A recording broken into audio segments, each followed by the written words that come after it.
और नाज़रीन, आज हादसात के मुतासरीन का आलमी दिन मनाया जा रहा। कमांड एंड कंट्रोल सेंटर में तकरीब का इनेकाद। डीजी रेस्क्यू रिजवान नसीर की शिरकत। कहते हैं कि हर 3 मिनट बाद एक मोटरसाइकिल हादसे का शिकार होता है।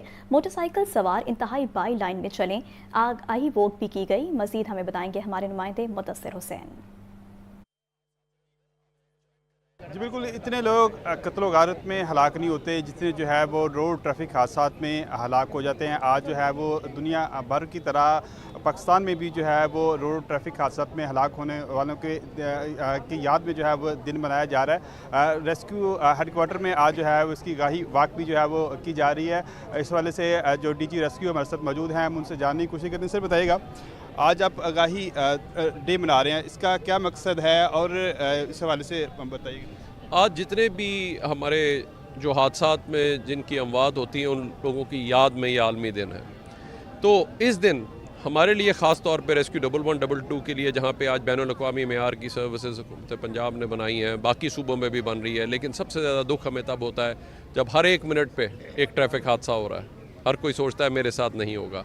तो हमने इस पे सारा जब डेटा देखा और सारी चीज़ें देखी, और उसमें जब आपके 10% जो हैं वो जो आप पे हेलमेट भी अगर आप सही तरह से नहीं पहनते हैं तो उसका जो है वो हादसात की शरह बल्कि और बढ़ जाती है। तो हेलमेट का सही इस्तेमाल, लेकिन सबसे ज़्यादा ज़रूरी चीज़, जब हम खून में लथपथ, सर की इंजरी या सारी उम्र के लिए मफलूज हो जाता है, स्पाइनल इंजरी या फ्रैक्चर्स के साथ लोग उठाते हैं, तो उसका सिर्फ एक हल है, वो है कि अपनी स्पीड, हद रफ्तार 50 किलोमीटर फ़ी घंटा से कम रखें। सर आपने बहुत अच्छी बात की। मैं आपसे जानना चाहूँगा कि इस साल कितने जो है वो शहरी ट्रैफिक हादसात में हलाक हुए हैं, कितने ज़ख्मी हुए हैं, कितने उम्र भर के लिए मजदूर हुए हैं? मैं आपको सिर्फ ये बताता चलूँ कि अब तक जो हमारा एक नंबर है उसमें तकरीबन हमारे 45 लाख से ज़्यादा हम ट्रैफिक हादसात को जो है वो मैनेज जो है कर चुके हैं, और उसमें जो हमारे 5.3 मिलियन से ऊपर के करीब जो हमारे रोड ट्रैफिक क्रैश विक्टिम्स हैं, तो आप अंदाज़ा कर लें ये कितना बड़ा है। इसी तरह जो तकरीबन 45,000 से ज़्यादा लोगों की अमवात हो चुकी हैं। सो आप ये बहुत बड़ा नंबर है जो सिर्फ रेस्क्यू ने अब तक मैनेज किया है। और डेली बेसिस पे अगर आप देखें तो 14 के करीब डेली बेसिस पे, और 600 से ज़्यादा लोग जो है माजूर होते हैं डेली बेसिस के ऊपर। तो आप सोचिए कितना बड़ा इस वक्त माँ बन चुका है, और उस घर के साथ क्या गुजरती है